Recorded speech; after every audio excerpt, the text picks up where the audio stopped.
One of my friend அவங்க வந்து கேட்டாங்க, நம்ம ஒரு பொட்டிக் பண்ணலாம் அப்படின்னு சொல்லிட்டு சொன்னாங்க. ஸோ அவங்களுக்காக ஆக்சுவலி வந்து சரி ஓகே, எனக்கும் பேஷன் இருந்தது ஃபேஷன்ல. ஸோ அதுக்காக வந்து ஸ்டார்ட் பண்ணோம். அதுக்கப்புறம் இப்போ வந்து கம்ப்ளீட்டா ஒரு பிசினஸ் மாடலா தான் ஒன் ஸ்டிச் வந்து நான் ரெடி பண்ணி வச்சிருக்கேன். நான் நிறைய இடத்துல வந்து அந்த பிளவுஸை பத்தி நான் பேசிட்டே இருந்தேன். ஸோ இப்போ நான் உங்களே கேள்வி கேட்க போறேன், ஓகேவா? ஏன்னா அதுல வந்து பாசிட்டிவ் கமெண்ட்ஸும் வந்துச்சு, நெகட்டிவ் கமெண்ட்ஸும் வந்துச்சு, சரியா? உங்களுக்கு நிஜமாவே ஜெனுவனா அந்த கோல்டன் சில்வர் பிளவுஸை பார்க்கும்போது எப்படி இருந்துச்சு? நிறைய காமனா வந்துட்டு என்ன ட்ரால் பண்ணி வீடியோஸ் வருது, ட்ரால் பண்ணி வந்து கமெண்ட்ஸ் எல்லாம் வருது. அது வந்து நான் சில ட்ரால் வீடியோஸ்லயே நான் போயிட்டு நான் கமெண்ட்லாம் பண்ணிருக்கேன். ஏன்னா எனக்கே சிரிப்பு வருது, அவங்க என்ன ட்ரால் பண்றது கரெக்ட் தான் இல்ல, நீங்க என்ன பெருசா பண்ணிட்டீங்க, அந்த பீஸ் எடுத்து வச்சீங்க. ஆமா கரெக்ட் தான், பீஸ் தான் எடுத்து வச்சிருக்கோம். நம்ம ஆக்சுவலி வந்துட்டு இப்போ 75 lakhs பண்ணுவேன். 1 lakhக்கு நான் பண்ணுவேன். அடுத்து பண்ணா ஒரு 5 கோடி 10 கோடியாச்சும் பண்ண வேணாம். அதே மாதிரி பிசினஸ் பண்ணும்போது நீ ஏன் அந்த ஸ்ட்ராட்டஜி ட்ரை பண்ணக்கூடாது, இதை ஏன் நீ பண்ணி பார்க்க கூடாது அப்படின்னு சொல்லி ஆளாளுக்கு பிசினஸ் பண்ண வந்துடும், சொல்லி கொடுக்க வந்துருவாங்க. ஸோ நம்ம என்ன பண்ணணும்னா, நமக்கு எதை யோசிக்கணும், எதை எடுத்துக்கணும் அப்படின்னு சொல்லிட்டு நமக்கு ஒரு ஐடியா இருக்கணும். ஒன் ஸ்டிச் ஆரம்பிக்கல அப்படின்னா நீங்க இப்போ கரண்டா லைஃப்ல என்ன பண்ணிட்டு இருப்பீங்க மேம்? நான் வந்துட்டு நாளைக்கு என்ன பண்ணுவேன்னு எனக்கு தெரியாது, இன்னைக்கு என்ன பண்ணுவேன்னு எனக்கு தெரியாது. ஆனா இந்த மொமெண்ட் நான் பெஸ்டா பண்ணுவேன். ஓகேவா, as a woman நீங்க ஒரு பிசினஸ் ரன் பண்ணிட்டு இவ்வளவு தூரம் வந்திருக்கீங்க, அவங்களுக்கு என்ன சொல்றீங்க? ஃபாலோவர்ஸ் அதெல்லாம் கொஞ்சம் ஓவரா இருக்கு நமக்கு. நான் எல்லாரும் யோசிப்பேன். சொல்லலாம் உங்க காட்டுக்கு நீங்க மட்டும்தான் ராணி.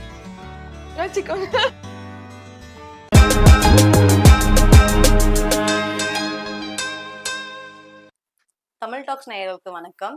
நான் உங்க கமலி. இன்னைக்கு நம்ம யாரை இன்டர்வியூ பண்ண வந்திருக்கோம்னா, ரீசெண்டா போயிட்டு இருக்க 78 lakhsக்கு பிளவுஸா அப்படின்னு சொல்ற மிஸ் சோனியா ரவிக்குமார் அவங்களதான் நம்ம இன்ட்ரோ பண்ண வந்திருக்கோம். Hi ma'am. ஹலோ, எப்படி இருக்கீங்க? நல்லா இருக்கேன், நீங்க எப்படி இருக்கீங்க? ரொம்ப நல்லா இருக்கேன் டார்லிங். ஓகே, இப்போ ரீசெண்டா வந்துட்டு உங்களோட golden blouse and silver blouse வந்து நீங்க வந்து சொல்லியிருக்கீங்க, வைரலா போயிட்டு இருக்கு. அத பத்தி ஃபியூ வேர்ட்ஸ். ஆக்சுவலி வந்து நான் நிறைய இடத்துல வந்து அந்த பிளவுஸை பத்தி நான் பேசிட்டே இருந்தேன். ஸோ இப்போ நான் உங்களே கேள்வி கேட்க போறேன், ஓகேவா? ஏன்னா அதுல வந்து பாசிட்டிவ் கமெண்ட்ஸும் வந்துச்சு, நெகட்டிவ் கமெண்ட்ஸும் வந்துச்சு, சரியா? உங்களுக்கு நிஜமாவே ஜெனுவனா அந்த கோல்டன் சில்வர் பிளவுஸை பார்க்கும்போது எப்படி இருந்துச்சு? 78 lakhsக்கு வந்து பிளவுஸ், அதுவும் இப்ப விக்கிற தங்க விலைக்கு வந்துட்டு 78 lakhsக்கு பிளவுஸ் அப்படின்னா எப்படிடா இது முடிஞ்சிச்சு அப்படின்ற மாதிரிதான். அண்ட் இதெல்லாம் தேவையா அப்படின்னும் எனக்கு தோணுச்சு. சோ இது வந்து இப்போ இருக்க கோல்ட் ரேட்டுக்கு வந்து இதெல்லாம் ரொம்ப ஓவரா இல்ல, இதெல்லாம் ரொம்ப ட்ரெண்டுக்காக பண்ற மாதிரி இருக்கு. கரெக்ட், அந்த மாதிரி இருக்கு. கரெக்ட், ட்ரெண்டுக்காக தான் பண்றோம் ஆக்சுவலி. see அது ஒரு மார்க்கெட்டிங் ஸ்ட்ராட்டஜி தான். இப்போ மார்க்கெட்டிங் ஸ்ட்ராட்டஜில நம்ம என்னென்னவோ யூஸ் பண்ணுவோம் இல்லையா, அதுல நம்ம பண்ணதுதான். இல்லைன்னா வந்துட்டு see நான் ஒரு பொட்டிக்கா இருந்து எனக்கு இதை பண்ணணும் அப்படின்னு நினைச்சா ஈஸியா என்னால பண்ண முடியுமா? முடியாது. ஆனா என்னால இது எப்படி பண்ண முடிஞ்சதுன்னா, நம்ம கோயம்புத்தூர்ல பிரான்ச்சைசி ஒருத்தங்க எடுத்திருக்காங்க, ரித்தினேஷ் ஜுவல்லர்ஸ்ன்னு சொல்லிட்டு. அவங்க ஒரு ஜுவல்லரி ஷாப் வச்சிருக்காங்க. ஸோ அவங்க கிட்ட ஜுவல்லரி பீசஸ் இருந்துச்சு. அவங்க மேபி வேற எதனா ஸ்டோர் வச்சிருந்தா, இல்லைன்னா வேற எதனா விஷயத்துல இருந்தா மேபி அதுல ரிலேட்டடா எதனா யோசிச்சிருப்போம். அவங்க ஜுவல்லரி ஷாப் வச்சிருக்கிறதுனால எனக்கு தோணுச்சு, ஓகே நம்ம அந்த பீசஸ் எல்லாம் வச்சு நம்ம ஒண்ணு ரெடி பண்ணலாமே அப்படின்னு சொல்லிட்டு. அது வந்து ஆன் தி கோ ஸ்பான்டேனியஸா நம்ம சும்மா யோசிச்சதுதான். ட்ரெண்டிங்காக தான் பண்ணது, மார்க்கெட்டிங்காக தான் பண்ணது. ஏன்னா நம்ம ஆளுங்களுக்கு இப்படி ஒரு ஆப்ஷன் இருக்கு அப்படின்னு சொல்லிட்டு காட்டினா, சம்டே சம்வேர் எதனா ஒரு ஃபீமேலுக்கு வந்து அது ரெஜிஸ்டர் ஆகி நம்ம இந்த பிளவுஸ் என்னைக்காச்சும் நம்ம போடணுமே அப்படின்னு சொல்லிட்டு ஆகட்டுமே, அவங்க அந்த மாதிரி ஒர்க் பண்ணிட்டு அந்த மாதிரி ஒரு பிளவுஸ் எல்லாம் வந்து போடட்டுமே அப்படின்ற மாதிரி தான். ஓகே, ஏன்னா இதெல்லாம் வந்து நார்த் சைட்ல நிறைய பண்ணுவாங்கடா. நிறைய அம்பானி ஃபேமிலியா இருக்கட்டும், அதெல்லாம் நிறைய பண்ணுவாங்க. ஆனா சவுத்ல இல்லைன்னா ஒரு பொட்டிக்ல ஒரு பிசினஸ் பண்றவங்க வந்துட்டு இதை பண்ணது இதான் ஃபர்ஸ்ட் டைம். உங்களுக்கு அந்த பிளவுஸ் பண்ணும்போது எவ்வளவு சேலஞ்சிங்கா இருந்துச்சு? பிளவுஸ் பண்ணும்போது வந்து எனக்கு இந்த ஃபர்ஸ்ட் வந்து எனக்கு அது பிளான் பண்ணும்போது கூட பெருசா எனக்கு சேலஞ்சிங்கா எதுவுமே இல்ல. ஆனா பிளவுஸ் பண்ணும்போது வந்து அது ஆக்சுவல் ரியல் டைம்ல பண்ணிட்டு இருந்தோம்ல, அப்பதான் நான் வந்து என்னது இந்த சேலஞ்சஸ் எல்லாம் இருக்கான்ற மாதிரி எனக்கு நான் அப்பதான் ஃபேஸே பண்ணேன். ஏன்னா ஃபர்ஸ்ட் டைம் எனக்கு அதுக்கு முன்னாடி அதுக்கான எக்ஸ்பீரியன்ஸ் அதெல்லாம் எதுவுமே கிடையாது. கோல்டு மெட்டல் இல்லையா, சோ அது வெயிட்டா இருக்கும். அந்த வெயிட்ட வந்துட்டு நம்ம ஒவ்வொரு இடத்துலயும் அந்த நிக்க வைக்கிறது, அந்த டிசைனுக்கு நிக்க வைக்கிறது வந்து பெரிய சேலஞ்சா இருந்தது. இன்னொன்னு என்னன்னா, பெரிய சேலஞ்சு இருக்கிற பீசஸ் அது இதெல்லாம் நம்ம ரொம்பலாம் யூஸ் பண்ணிட்டு இருக்க முடியாது. நம்ம இஷ்டத்துக்கு வந்து பீசஸ் ரெடியும் பண்ண முடியாது. ஏன்னா இப்போ கோல்ட வந்து இந்த பிளவுஸ்க்காக நான் பண்ணிட்டு அதை நம்ம உருக்கிட்டு மறுபடியும் அவங்களுக்கு நான் ரிட்டர்ன் கொடுக்கணும் இல்லையா, சோ அதுக்கெல்லாம் அவங்களுக்கு வேஸ்டேஜஸ் வந்து ஜாஸ்தியா போகும். இது வந்து நம்ம நினைக்கிற மாதிரி நார்மல் ப்ரொமோஷன் கிடையாது. அதனால அவங்களுக்கு எந்த வேஸ்டேஜும் இல்லாம இருக்கிற பீசஸ் வச்சு என்னென்ன வந்து நம்ம டீசெண்டா வந்து ஒரு டிசைன் பண்ணிக்க முடியுமோ அவ்வளவுதான் என்னால பண்ணிக்க முடிஞ்சது. ஆக்சுவலி அந்த வீடியோஸ் எல்லாம் பார்த்ததை விட நேர்ல பார்க்கும்போது இன்னும் பியூட்டிஃபுல்லா இருந்தது. நேத்து கூட நான் கோயம்புத்தூர்ல போயிட்டு நேர்ல பார்த்துட்டு வந்தேன். அப்போ வந்து இன்னும் ஆளுங்க வந்துட்டே இருக்காங்களாம். நான் சொன்னேன், "அந்த பீஸஸ்லாம் அப்படியே இருக்கா? இன்னும் பிளவுஸ் வந்துட்டு இது பண்ணலையா? ரிமூவ் பண்ணலையா?" அப்படின்னு கேட்டேன். "இல்ல, இன்னும் ஆளுங்க வந்துட்டே இருக்காங்க. பிளவுஸ் பார்க்கறதுக்குன்னே" அப்படின்னு சொல்லிட்டு சொன்னாங்க. எனக்கு அது கேட்க எனக்கு ஹாப்பியா இருக்கு. அப்போ நீங்க ட்ரெண்டிங்காகவே இந்த பிளவுஸ் வந்து பண்ணிட்டீங்க. சொல்லிக்கலாம். அதுல இப்ப கமெண்ட் செக்ஷன்ஸ் வந்திருக்கும்ல. யாஹ்! அதுல பாசிட்டிவ் அண்ட் நெகட்டிவ் சைட்ஸ். ஆ. அத பத்தி நீங்க எப்படி நினைக்கிறீங்க? சரி. பாசிட்டிவா வர கொஸ்டின்ஸ நீங்க எப்படி எடுத்துக்கிறீங்க? அண்ட் நெகட்டிவா போறத நீங்க எப்படி ஃபேஸ் பண்ணிட்டு இருக்கீங்க? சரி, நெறைய காமனா வந்துட்டு என்ன ட்ரால் பண்ணி வீடியோஸ் வருது. ட்ரால் பண்ணி வந்து கமெண்ட்ஸ் எல்லாம் வருது. அது வந்து நானு சில ட்ரால் வீடியோஸ்லயே நான் போயிட்டு நான் கமெண்ட்லாம் பண்ணியிருக்கேன். ஏன்னா எனக்கே சிரிப்பு வருது. அவங்க என்ன ட்ரால் பண்றது கரெக்ட் தான்ல. நீங்க என்ன பெருசா பண்ணிட்டீங்க? அந்த பீஸ எடுத்து வச்சீங்க. ஆமா கரெக்ட் தான். பீஸ தான் எடுத்து வச்சிருக்கோம். கரெக்ட் தானே. அதுக்கப்புறம் வந்து அந்த மாதிரிலாம் எடுத்து சொல்லும்போது வந்து எனக்கே சில நேரம் சிரிப்பு தான் வந்துச்சு. ஓகே. அதுக்கப்புறம் வந்து இன்னொரு விஷயம் நம்ம புரிஞ்சுக்கணும் அப்படின்னா, இந்த Instagram அல்காரிதம் இருக்குல்ல, ம். எது ட்ரெண்டிங்கா இருக்கோ, அந்த டாபிக் எடுத்து பேசும்போது நமக்கு வந்து அதுல கொஞ்சம் நல்லாவே ரீச் இருக்கும். இப்ப நம்மளும் மார்க்கெட்டிங் ஸ்ட்ராட்டஜியா நெறைய பண்ணியிருப்போம் இல்லையா? அதே மாரி ஒவ்வொருத்தங்களும் வந்து ட்ரெண்டிங்கா போற ஒரு விஷயத்த தான் வந்து எடுத்து அத ட்ரால் பண்ணுவாங்க. ஸோ ம். அப்படி பார்க்கும்போது அது ஒரு எனக்கு வந்து அ ஒரு அங்கீகாரம் கிடைச்ச மாரி இருக்கு. ஓகே நம்மளது வந்துட்டு ட்ரெண்டிங் ஆயிருக்கு. நம்ம ஒண்ணு பண்ணது ரீச் ஆயிருக்கு. யாருமே பார்க்கலன்னா வந்துட்டு இப்படி ஒரு ட்ரெண்டிங் வருமா? நெகட்டிவ் கமெண்ட்ஸோ, பாசிட்டிவ் கமெண்ட்ஸோ நீங்க வராது. வந்திருப்பீங்களா ஃபர்ஸ்ட் ஆஃப் ஆல்? கண்டிப்பா. இல்லல்ல. சோ இவ்ளோ நடந்திருக்கு அப்படின்னா, இது எல்லாமே வந்துட்டு நம்ம என்ன ஃபோக்கஸ் பண்ணோம்? வந்துட்டு நல்ல வைரல் ஆகணும், ட்ரெண்டிங் ஆகணும், நல்ல ரீச் இருக்கணும். அப்படிதானே நம்ம ஒண்ணு ஃபோக்கஸ் பண்ணோம். அது எனக்கு அச்சீவ் ஆயிடுச்சுல்ல. சோ நெகட்டிவிட்டிலாம் அப்படியே போயிடுச்சு. ஆனா 78 லேக்ஸ்க்கு அந்த பிளவுஸ வந்து நீங்க டிசைன் பண்ணியிருக்கீங்க. ஆமா. ஃபர்ஸ்ட் வந்து 50 லேக்ஸ் சொன்னீங்க. ஆ. இப்போ அத தாண்டி உங்களுக்கு ஏதாச்சும் 1 லேக், 2 லேக்ன்னு பண்றதுக்கு ஐடியாஸ் ஏதாச்சும் இருக்கா? கண்டிப்பா பண்ணிக்கலாம். அந்த 50 லேக் பிளவுஸே வந்து என்குயரீஸ்லாம் வந்துச்சு. ஸோ அவங்க கிட்டலாம் சொன்னது வந்து, அ நீங்க எந்த பட்ஜெட்ல வச்சிருந்தீங்களோ, உங்களுக்கு கோல்ட் ஆர் சில்வர் மெட்டல் ம். எதுல உங்களுக்கு வேணுமோ, அதுல நாங்க பண்ணி தரோம் அப்படின்னு சொல்லிட்டு. ஸோ அந்த மாதிரி வந்து பண்ணணும்னு இருந்துச்சுன்னா பண்ணலாம். இப்ப அடுத்து வந்து நான் என்ன பண்ணுவேன்னு எனக்கே தெரியாது. ஸோ அந்தந்த டைம்க்கு ஸ்பான்டேனியஸா நமக்கு என்ன வருதோ, அந்த மாரி பண்ணிக்க வேண்டியதுதான். நம்ம ஆக்சுவலி வந்துட்டு இப்ப தான் 75 லேக்ஸ் பண்ணிட்டோமே. 1 லேக்குக்கா நான் பண்ணுவேன். அடுத்து பண்ணா ஒரு 5 கோடி 10 கோடியாச்சும் பண்ணுவேனா? ஓ! ஷூர். டைமண்ட தூக்கி 4 பீஸ் வச்சிடலாமே. அப்ப நெக்ஸ்ட் ப்ராஜெக்ட் உங்களது வந்து டைமண்ட்ன்னு நான் நெனைக்கிறேன். தெரியலங்க. பார்க்கலாம். ஓகே. ஓகே. நம்ம வைரல் பத்தி நெறைய பேசிட்டோம். ஆ. உங்களோட பார்ன் அண்ட் ப்ராட் அப்லாம் எங்க மேம்? நான் வந்து பார்ன் அண்ட் பிராட் அப்லாம் வந்து சென்னை தான். சென்னை. ஆ அம்மா வந்து ராம்நாடு அந்த ஊர்க்காரங்க. ஓகே. அப்பா வந்து தேனி ஊர்க்காரங்க. ஓகே. ஆனா நம்ம பொறந்தது, வளர்ந்தது எல்லாமே சென்னை தான். நெறைய பேர் கேட்பாங்க, "நீங்க நிஜமாவே தமிழா?" அந்த மாரிலாம் நெறைய பேர் கேட்டுருக்கீங்க. தமிழ் தான். ம். ஸோ ம். ஆ இங்க தான் வந்து ஸ்கூலிங் எல்லாம் இங்க தான் படிச்சேன். சென்னையில தான் படிச்சேன். அப்புறம் ட்ரிபிள் இ கிராஜுவேட். ஓ! Triple E triple E graduate. ஆமா. அப்புறம் எப்படி நீங்க இந்த ஃபீல்டுக்குள்ள வந்தீங்க? நான் ட்ரிபிள் இ படிச்சுட்டு வந்துட்டு, ஃபர்ஸ்ட் எடுத்தோனே காலேஜ்ல இருக்கும்போதே வந்து செலிபிரிட்டி இன்டர்வியூஸ்லாம் எடுத்துட்டு இருந்தேன். ஓ! ஓகே. அப்ப வந்து நான் ஃபர்ஸ்ட் எடுத்தது வந்து ஆதி எடுத்திருக்கேன். தாப்ஸி எடுத்திருக்கேன். 3 இன்டர்வியூவே சூர்யா மாற்றான் படத்துக்கு.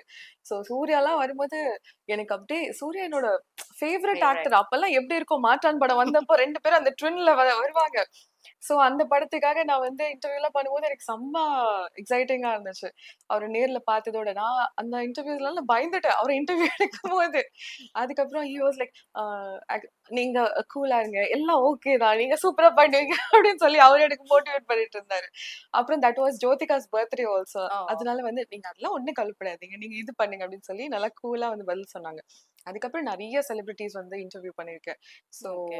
நல்லா ஜாலியா போச்சு. அதுக்கப்புறம் காலேஜ் முடிச்சுட்டு வந்ததுக்கப்புறம் வந்து அ கெரியர்ல அப்படியே பெரிய நெறைய அ நெறைய எக்ஸ்பீரியன்ஸ் இருக்கு. எனக்கு லாஜிஸ்டிக்ஸ்ல இருக்கு, ம். வெல்த் அட்வைசரா இருக்கு, பேங்கிங்ல இருக்கு, ஆ ப்ராப்பர்ட்டி டெவலப்மெண்ட்ஸ்ல இருக்கு. ஸோ இந்த மாதிரி வந்து டிஃபரெண்ட் இதுல பிசினஸ் ரிலேட்டடான வொர்க் பிசினஸ் ஸ்ட்ராட்டஜிஸ்ட்டா இருந்திருக்கேன். ஓகே. ஓகே. இது எல்லாமே வந்துட்டு அப்பப்போ நீங்க வந்து ஒரு ஒரு ஜாப் பண்ணியிருக்கீங்க. ஃபைனலா எப்போ வந்து நீங்க இந்த ஒன் ஸ்டிச் அப்படி இதுக்குள்ள வரலாம், நம்ம ஆ. பிசினஸ் ஸ்டார்ட் பண்ணலாம் அப்படின்னு நெனச்சது? எனக்கு வந்து இந்த 10 இயர்ஸ்ல வந்து நான் எடுத்துக்கிட்ட எக்ஸ்பீரியன்ஸ்ல எல்லாத்துலயும் இருக்க ஒரே நாட் என்ன தெரியுங்களா? வந்துட்டு பிசினஸ் தான். இப்ப ஈவன் மீடியா கூட எடுத்துக்கிட்டீங்கன்னா, இப்போ மீடியாலயா இருக்கட்டும், இல்லன்னா நான் வொர்க் பண்ண ஒவ்வொரு இடத்துலயுமே வந்து ஒவ்வொரு விஷயம் என்ன வந்து ஒரு மோல்டு பண்ணுச்சு.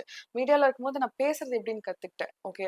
எப்படி ஒரு ஒரு விஷயத்த கன்வின்சிங்கா பேசணும், பாசிட்டிவா பேசணும். அதுக்கப்புறம் வந்து அ பிசினஸ் ரிலேட்டடா நான் மத்த வெல்த் அட்வைசரா இருக்கும்போது எப்படி அக்கவுண்ட்ஸ் மெயின்டெயின் பண்ணணும். அதுக்கப்புறம் வந்து பிசினஸ் ஓனர்ஸ் கூட வொர்க் பண்ணும்போது, அவங்க எப்படி ஸ்ட்ராட்டஜைஸ் பண்றாங்க. ஒரு ப்ராப்ளம் வந்ததுன்னா எப்படி ஹேண்டில் பண்றாங்க. ஒரு பிரச்சனை நடக்கும்போது அது எப்படியெல்லாம் வந்துட்டு அவங்க அப்ரோச் பண்றாங்க. ஸோ எல்லாமே நான் வந்து கத்துக்கிட்டேன் இந்த 10 இயர்ஸ்ல. ஸோ எனக்கு பிசினஸ எப்படி பண்ணணும்னு தெரியும்.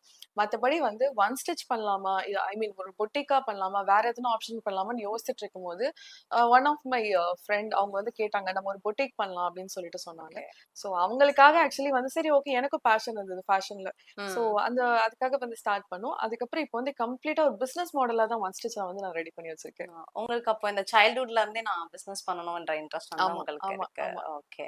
Okay ma'am. நீங்க இப்போ வந்துட்டு பிளவுசஸ் வந்து 750ல இருந்து அண்ட் 1000, 2000 லேக்ஸ் வரைக்கும் பண்ணியிருக்கீங்க. ஆமா. ஸோ இதுல வந்துட்டு இப்போ அஃபோர்ட் பண்ற மாரி இருந்துச்சுன்னா, என்னென்ன பிளவுசஸ் எல்லாமே நீங்க சொல்வீங்க? லைக் இந்த சில பேர் மினிமலிஸ்டிக்கா போணும்னு சொல்வாங்க. சில பேர் ஹையா போணும்னுவாங்க. ம். சில பேர் 2 காம்போவும் சேர்த்துட்டு, எனக்கு இந்த பட்ஜெட்ல மட்டும் பண்ணி குடுங்க அப்படின்னா, நீங்க அந்த மாரிலாம் பண்ணியிருக்கீங்களா? ம்.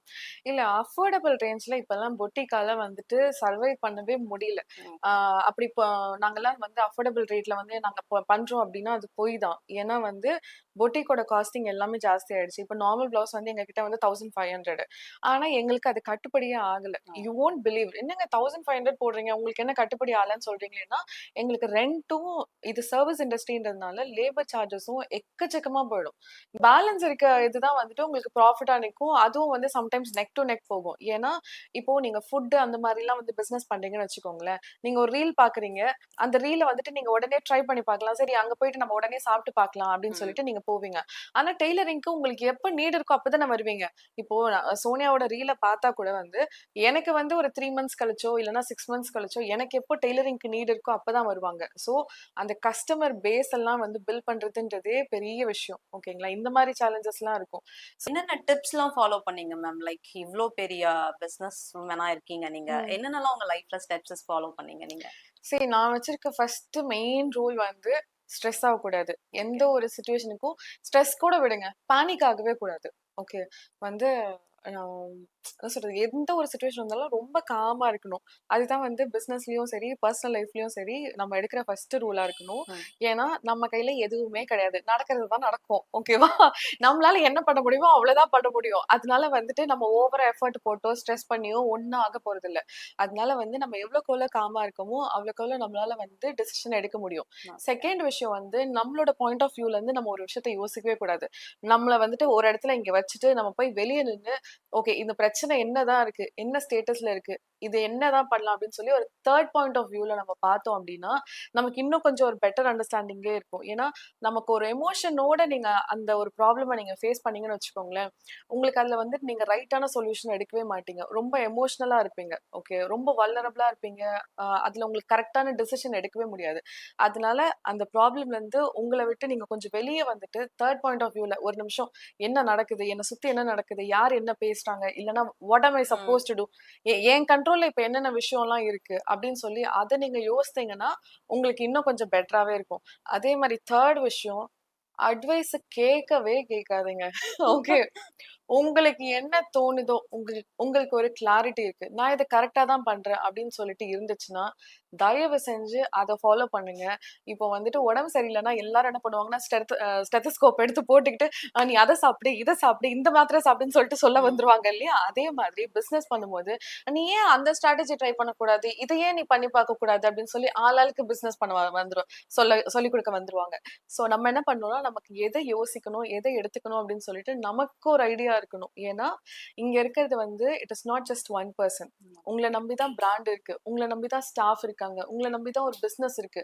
இந்த பிசினஸோட குரோத்ன்றது உங்கள நம்பி தான் இருக்கு. அதனால நீங்க எடுக்கிற டிசிஷன்ன்றது ரொம்ப ரொம்ப ரொம்ப ரொம்ப இம்பார்ட்டன்ட். அதனால யார் பேச்சையுமே கேட்கக்கூடாது. ஓகே. அப்ப இதுதான் நீங்க ரொம்ப பெரிய ஃபாலோ பண்ற டெஃபினட்டா, ஸ்டெப்ஸ் டெஃபினட்டா. நெனைக்கிறேன். நான் எல்லார்கிட்டயும் வந்து கதை கேட்பேன். ஆனா, நான் பண்றது தான் பண்ணுவேன். பண்ணுவேன். நான் பண்றது தான்டா யாருமே வராதீங்கடா ஆமா. கரெக்ட். அப்படின்றது தான். அது மேல அது ஓகே. வந்து ஒரு திமிரு கிடையாது. அது வந்து எனக்கு இருக்க கிளாரிட்டி.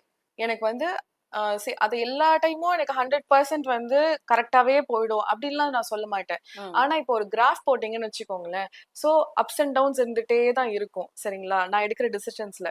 ஆனா, ஓவராலா தூரத்துல இருந்து என் கிராஃப பார்க்கும்போது இப்டி இருக்கும். ஓகே. ஓகேங்களா? சோ எல்லா டைமும் வந்து நம்ம கரெக்ட்டான டிசிஷன் தான் எடுக்கிறோம் அப்டிலாம் சொல்ல முடியாது. அப்ஸ் அண்ட் டவுன்ஸ் இருந்துகிட்டே தான் இருக்கும். அந்த கிராக் அந்த ஆ ஸ்டாக் மார்க்கெட்லலாம் பார்ப்பீங்கல்ல, இப்டி அப்ஸ் அண்ட் டவுன்ஸ் இருக்கும். ஆனா தூரத்துல இருந்து பார்த்தா அந்த கிராஃப் எப்டி இருக்கும்? அப்படியே பாத்தீங்கன்னா லைனா மேல போயிட்டே இருக்கும். ஏறிடும். ஓகே. நம்ம ஓவரால் எக்ஸ்போனென்ஷியலா இருக்கும்போது தான் பார்க்கணுமே தவிர்த்து, இன்னைக்கு நாள்ல போச்சே, ஐயோ! 1 மணி நேரத்துல வந்துட்டு இந்த மாரி ஆயிடுச்சே, இன்னைக்கு இந்த லாஸ் ஆயிடுச்சே, அதெல்லாம் யோசிச்சா நம்மளால அடுத்து வந்து ப்ரொசீடே பண்ண முடியாது. அப்போ உங்க காட்டுக்கு நீங்க மட்டும் தான் ராணி. வச்சுக்கோங்க. ஓகே. அப்படித்தான்டா இருக்கணும். நம்ம லைஃப்க்கு நம்ம தான் வந்துட்டு நம்ம கிட்ட தான் சார்ஜ் இருக்கணும். நம்ம பிசினஸ்ல நமக்கு தான் சார்ஜ் இருக்கணும். ஓகே. நீங்க அந்த மாதிரி நீங்க அ உங்ககிட்ட அந்த சார்ஜ் இல்லன்னு வச்சுக்கோங்களேன். ஃபர்ஸ்ட் ஆஃப் ஆல் நம்ம கிட்டயே அந்த கான்ஃபிடன்ஸ் இல்லன்னா, நம்மள சுத்தி இருக்கவங்க கிட்ட எப்படி அந்த கான்ஃபிடன்ஸ் வரும்? இப்போ என்னோட வந்துட்டு ஆரா, என்னோட பெர்சனாலிட்டி தான் என்கிட்ட இருந்து தான் என் ஸ்டாஃப்க்கு வந்து ஸ்ப்ரெட் ஆகும். ஓகே. ம். என்கிட்ட இருந்து தான் என் பிரான்சைசி ஓனர்ஸ்க்கு ஸ்ப்ரெட் ஆகும். எல்லாருக்குமே என்ன ஒரு தைரியம் அப்டின்னா, சோனியா இருக்கா பின்னாடி. அவங்க பார்த்துப்பாங்க. ஓகே. அவங்களுக்கு இத ஹேண்டில் பண்ண தெரியும். அப்டின்னு சொல்லி எல்லாருமே என்ன வந்து அப்டி யோசிக்கிறாங்க. ம். அதுல போயிட்டு நானே காலையில வந்துட்டு, என்னம்மா பண்றது? எதும்மா பண்றதுன்னு ஒரு ஒரு கன்ஃப்யூஷனோட இருந்தா, ஒரு கிளாரிட்டி இல்லாம இருந்தா எப்படி இருக்கும்? இல்லையா? நல்லா நீங்க இருக்காது. பண்ணுங்க பார்த்துக்கிறேன் அப்டின்னு சொல்லும்போது எப்படி இருக்கு? ஓகே. அது வந்து எனக்கு நிஜமாவே தெரியுதோ தெரியலையோ! ஆனா வென் ஐ அந்த மாரி சில வேர்ட்ஸ் எல்லாம் நம்ம சொல்லும்போது, ஓகே அவங்க தான் பார்த்துக்கிறேன்னு சொல்ட்டாங்கல்ல அப்படின்னு சொல்லிட்டு, அவங்களே கான்ஃபிடென்ட்டா பண்ண ஆரம்பிச்சுருவாங்க. ஓகே. அதே மாதிரி உங்களுக்கு நீங்க பண்றதுன்னு என்னன்னு நல்லாவே தெரியும். ஓகே. ம். நம்ம அடுத்தவங்க பேச்செல்லாம் ரொம்ப கேட்கணும்னு அவசியமே கிடையாது. கிளாரிட்டியா இருக்கு. நம்ம யாரையும் ஹர்ட் பண்ணல. எந்த விதத்திலயும் நம்ம எந்த தப்புமே பண்ணல அப்படின்னு சொல்லிட்டு உங்களுக்கு தோணுச்சு அப்படின்னா, தயவு செஞ்சு அந்த விஷயத்த கண்ண மூடிட்டு பண்ணுங்க. ம். அப்போ வந்துட்டு நம்மளோட டிசிஷன்ஸ மட்டும் நம்ம மைண்ட் என்ன சொல்லுதோ, அத மட்டும் அதுதான் கேட்டுட்டு போயிட்டே எடுக்கணும். இருந்தா, மோஸ்ட் சோனியா இம்பார்ட் மாரி வந்துரலாம். ம். என்ன விட பெட்டரா வரலாம். ஓகே. என்னோட பெட்டரா வரலாம். ஓகே. ஓகே. சோ மோஸ்ட் இம்பார்ட்டன்ட்டான இன்னொரு விஷயம் ஒண்ணு இருக்கு. யோசிச்சுக்கிட்டே இருக்கக்கூடாது. ஓ! கட கட கடன்னு பண்ணணும். இப்போ வந்து நான் இது உங்ககிட்ட நான் வந்து இன்டர்வியூ கேட்கிறேன் அப்டின்னா, அத நான் வந்து எவ்வளவு ஸ்பீடா முடிக்கணுமோ, அத வந்து சட்டு சட்டுன்னு முடிச்சுட்டே இருப்பேன். ஓகேவா? அது எல்லாத்தையும் முடிச்சுட்டு கூட நான் போயிட்டு ஃப்ரீயா வந்துட்டு ஜாலியா சுத்திட்டு இருப்பேன். ஓகேங்களா? ஆனா வேலைன்னு வந்துட்டா, நம்ம வந்து இம்மீடியட்டா எவ்வளவு குயிக்கா முடிக்க முடியுமோ, அவ்வளவு குயிக்கா வேலன்னு பண்ணணும். வந்துட்டா வெள்ளக்காரியா? வெள்ளக்காரி அவ்வளவுதான். அந்த மாரி. So okay. யோசிச்சுட்டே இருக்கக்கூடாது. யோசிச்சு வந்து இது நாளைக்கு பண்ணலாமா? நாளான்னைக்கு பண்ணலாமா? இது பண்ணா ஒர்க் அவுட் ஆகுமா? என்ன ஒர்க் அவுட் ஆகுதுன்னா ஆகுது. ஆகலன்னா போயிட்டு போகுது. இறங்கி அவ்வளவுதான். பாத்துக்கலான்றது தான். பாத்துக்கலாம். என்ன வந்துற போகுது? மிஞ்சு மிஞ்சு போனா. ஓகே. ஒன் ஒன் ஸ்டிச் இப்போ நம்ம வந்துட்டு என்னோட எக்ஸ்ட்ரீமான ஒரு இதுனா என்ன இருக்கும்? வந்து இப்போ ஒன் ஸ்டிச்சே என்னால ரன் பண்ண முடியாத ஒரு டிசிஷன் தான் எக்ஸ்ட்ரீமான டிசிஷன். ஓகே. அதுக்கு கூட நான் ரெடியா இருப்பேன். எப்படின்னா, ஒன் ஸ்டிச்சே கூட என்னால முடியலன்னா கூட அடுத்து 2 ஸ்டிச் இருக்கு. 3 ஸ்டிச் இருக்கு. எத்தன நம்பர் இருக்கு? நம்ம பாட்டுல போவோமே அப்படின்னு 100 சொல்லி ஸ்டிச்ச கூட போட்டுடலாம் அந்த மாரி. அந்த மாரி மைண்ட் செட் இருந்தா தான் என்னால ஒன் ஸ்டிச்ச ரன் பண்ண முடியும். ஆ. புரியுதுங்களா? ஐயோ! ஒன் ஸ்டிச் தான் எனக்கு பெரிய விஷயம். அத வச்சு தான் நான் பொழைக்க போறேன் அப்டின்னீங்கன்னா, உங்களுக்கு ஒண்ணுமே வந்துட்டு முடியாது. ஒண்ணுமே பண்ண முடியாது. சப்போஸ் நீங்க இந்த ஒன் ஸ்டிச் ஆரம்பிக்கல அப்டின்னா, நீங்க இப்போ கரண்ட்டா லைஃப்ல என்ன பண்ணிட்டு இருப்பீங்க மேம்? நான் வந்துட்டு நாளைக்கு என்ன பண்ணுவேன்னே எனக்கு தெரியாது. இன்னைக்கு என்ன பண்ணுவேன்னே எனக்கு தெரியாது. ஆனா இந்த மொமெண்ட்ட நான் பெஸ்ட்டா பண்ணுவேன்டா. ஓ! இப்போ உங்ககிட்ட நான் பேசிட்டு இருக்கேன்னு வச்சுக்கோங்களேன். இதுல என்னோட பெஸ்ட்ட நான் குடுப்பேன். மேக்ஸிமம் என்னோட பெஸ்ட்ட வந்துட்டு எல்லா இடத்துலயுமே நான் ரெஜிஸ்டர் பண்ணிட்டே இருப்பேன். நான் வந்துட்டு அ ஒரு விஷயம் நான் பண்றேன் அப்டின்னா, அதுல 100% என்னோட மைண்ட், என்னோட தாட் எல்லாமே அதுல தான் இருக்கும். ஸோ அ எதுலயுமே வந்து இத நம்ம ட்ரை பண்ணி பார்க்கலாமா? அதெல்லாம் கிடையாது. இந்த செகண்ட நம்ம பெஸ்ட்டா பண்ணிட்டோம்னாலே, நமக்கு ஓவராலா எல்லாமே நல்லா தான் போகும். அத விட்டுட்டு 5 வருஷம் கழிச்சு நான் அத பண்ணுவேன். 10 வருஷத்துல இத பண்ணுவேன். நாளைக்கு அத பண்ணுவேன். அதெல்லாம் கிடையாது. இன்னைக்கு நாள் எனக்கு கரெக்ட்டா போச்சுன்னா போதும். போதும். அவ்வளவுதான். ஓகே. அப்போ உங்க ஃபேன்ஸ் அண்ட் ஃபாலோவர்ஸ்க்குலாம் நீங்க அதுவும் ஒரு விமனா ஓகேவா? அ. ஆஸ் எ விமனா நீங்க ஒரு பிசினஸ ரன் பண்ணிட்டு இவ்ளோ தூரம் வந்திருக்கீங்க. அவங்களுக்கு என்ன சொல்வீங்க? உங்க ஃபேன்ஸ், ஃபாலோவர்ஸ்க்குலாம்? ஃபாலோவர்ஸ் அதெல்லாம் கொஞ்சம் ஓவரா இருக்கு நமக்கே. நான் சில நேரம் யோசிப்பேன். சொல்லலாம் மேம். சரி சொல்லலாம். தப்பில்ல. I have few people who really loves me. என்ன நெறைய பேர் வந்துட்டு ரொம்ப எனக்கு ஓவர்வெல்மிங்கா இருக்கும். அவங்க பண்ற அ மெசேஜஸ்லாம், வாய்ஸ் ரெக்கார்டிங்கா இருக்கட்டும். அதுக்கப்புறம் வந்து எனக்கு கிஃப்ட்ஸ் எல்லாம் அனுப்புவாங்க. அதெல்லாம் எனக்கு செம்ம ஓவர்வெல்மிங்கா இருக்கும். என்ன பொறுத்தவரைக்கும் நான் ஒரு பெரிய இது அந்த மாரிலாம் எனக்கு என்னைக்குமே தாட் இருந்ததே இல்ல. நான் என் வேலைய நான் பண்ணிட்டு இருக்கேன். ஸோ நான் நெனச்சுப்பேன், டூப்ளிகேட் செலிபிரிட்டி நமக்கே இவ்ளோ வந்து லவ் கிடைக்குதே! அப்போ ஒரிஜினல் செலிபிரிட்டீஸ் ஒரு ரஜினி சார், ஒரு கமல் சார் இல்லன்னா ஒரிஜினலா பிசினஸ் பண்ண அம்பானி இல்லன்னா வேற எத்தனையோ பேர் இருக்காங்கல்ல. அவங்களுக்கெல்லாம் எவ்ளோ லவ் எப்படிலாம் கிடைக்கும்ல அப்படின்ற மாரி இருக்கும். பட் ஐ ஃபீல் லைக் அ நான் இன்னும் பண்ண வேண்டியதே நெறைய இருக்கு. சோ இந்த ஓகே. லவ் எல்லாம் வந்துட்டு எனக்கு ஃபர்ஸ்ட் ஆஃப் ஆல் எப்படி அத எடுத்துக்கிறதுன்னு கூட எனக்கு தெரியல. நம்ம இது நிஜமாவே நமக்கு தான் வருதா? இல்லன்னா நம்ம அதுக்கு டிசர்விங்கா அதெல்லாம் தெரியல. சோ எனக்கு அத பத்தி தெரியும். But I am so happy that எனக்கு நிஜமாவே ட்ரூவான லவ் வந்துட்டு நெறைய இருக்கு. சப்போர்ட் நெறைய இருக்கு. இண்டஸ்ட்ரியில என்ன ப்ராப்ளம் இருக்கு? ஒரு பொட்டிக்ல போனா 20 நாள் ஆக்குவாங்க, 1 1/2 மாசம் ஆக்குவாங்க அப்படின்னு சொல்லுவாங்க இல்லையா? நான் உங்களுக்கு 2 ஹவர்ஸ்ல ப்ளவுஸ் ஸ்டிச் பண்ணி தரேன். அது ம். One of the strategy marketing move only. World வந்து அவ்வளவு பயமா எல்லாம் இல்லைங்க. நான்லாம் தனியா நிறைய இடத்துல சர்வை பண்ணிருக்கேங்க. எல்லாருமே சப்போர்ட்டிவா இருந்திருக்காங்க. நிறைய லேடிஸ் சப்போர்ட்டிவா இருந்திருக்காங்க. நிறைய ஜென்ஸ் வந்து சப்போர்ட்டிவா இருந்திருக்காங்க. ஃபர்ஸ்ட் தியேட்டர் போய் நான் பார்த்த படம் என்ன தெரியுங்களா? என்னது? Ayan. You won't believe. So அதுவும் வந்து என் ஃபேமிலில இருந்து கூட்டு போனாங்க. அந்த அளவுக்கு என் வீடு ரொம்ப ஸ்ட்ரிக்ட். ஓகே, நான் அவ்வளோ பட்டிருக்கேன். அதனால என் மனசு வந்து ஒரு மாதிரி மறுத்து போன மாதிரி ஆயிடுச்சு. எனக்கு வந்து இப்போ எனக்கு நாட்டினஸோ எனக்கு ஹாப்பியோ எனக்கு எதுவுமே எனக்கு இல்லவே இல்லை.